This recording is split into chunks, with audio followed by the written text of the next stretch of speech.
Hello again, everyone. Dave Rubenstein, Editor-in-Chief of SD Times. We're here at the DevOps Enterprise Summit in San Francisco, and I'm talking with Chris Hill, who's the Software Development Management at Jaguar Land Rover.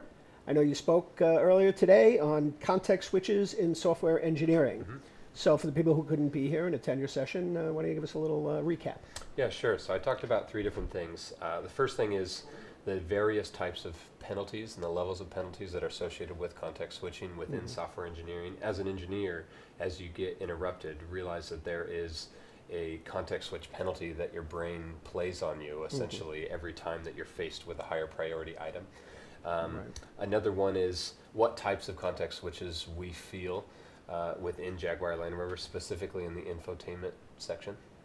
And the other one is where context switches plays in terms of software development, lifecycle, and throughput. So how are you defining context switches? Yeah, good question. So much like a CPU, if you were to take, you're running, let's say, a set of instructions, right? You get a higher priority set of instructions on your queue. You actually have to save your current execute set of instructions to the side, run the higher priority, finish the higher priority, and then bring the lower priority instructions back into your execution, right? So there's a penalty not only in that you have to save your current state that you're currently working on. There's also a penalty in maybe the incoming instruction is completely different than what you're used to. Maybe you have to grab different resources, or in the event of a software engineer, maybe it's a different project. Maybe it's a different type of task, right? Right.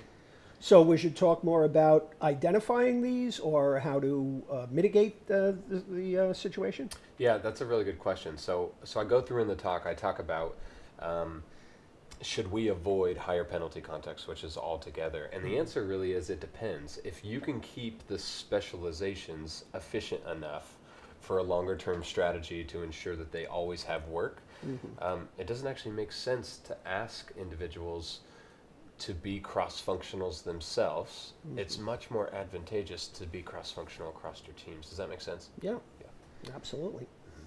And so, again, getting back to the question of mitigating the situation, when that context switch arises, what can developers do to avoid getting into a bad situation?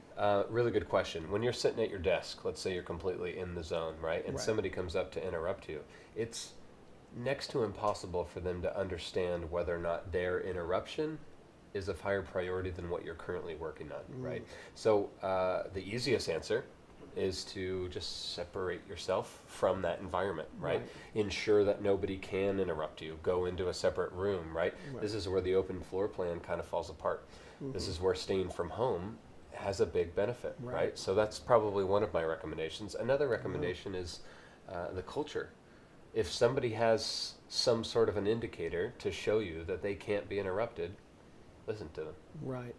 Well, how, as the interrupter, would you know what the person is working on if that's a higher priority than what you're coming to him with?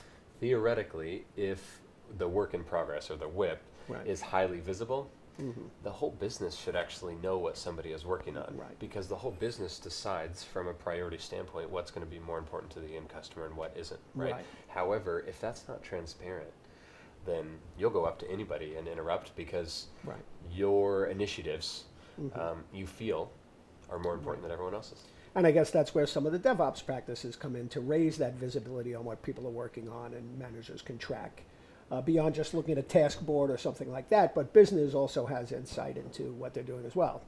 You're exactly right. So the whole DevOps principle is about empathy, is about the other types of roles that exist within the software development lifecycle, right? The whole idea of developers, QA engineers, and operations all working together and understanding each other gives you a level of specialization that you can synergize the entire team. You can remain specialized in your individual area, but also help everyone else that's involved within the workflow, right? So it definitely is a culture and mindset shift, but it's highly advantageous for sure. So what's the culture like at Land Rover that enables this to be overcome? That's a good question. We are probably 1% of the way there. We are, 1%? yeah, we have just On the way. scratched the surface of what we're capable of, right? I think traditionally there are pockets of departments that really show their true capability. Our department hasn't gotten there yet. However, we have the light at the end of the tunnel is there. Oh, that's Yeah, good. so Very good. we can definitely see the correct vision, and we can definitely understand what we can do to get better, and the only way we can go is up. Well, that's great. All right. Well, Chris, listen, I appreciate your time. Thanks Yeah. for sitting with us today. My pleasure. Again, Chris Hill from Jaguar Land Rover. Again, I'm Dave Rubenstein from SD Times. So long for now. Thanks. Thank you.